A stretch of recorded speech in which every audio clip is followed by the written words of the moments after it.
বাজার থেকে ভোলা মাছ এনেছে, এখন ভোলা মাছটা ভাজা হচ্ছে। দিয়ে দেবো অল্প পরিমাণ কালো জিরে,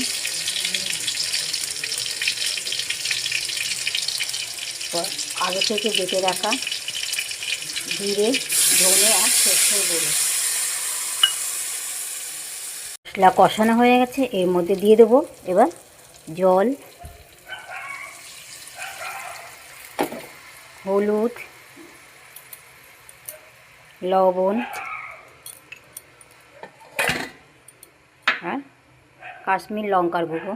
আপনারা চাইলে দিতেও পারেন, নাও পারেন, দিলে একটু কালারটা ভালো হবে। এবার জলটা ফুটে গেলে তারপর ভেজে রাখা মাছটা এর মধ্যে দিয়ে দেবো।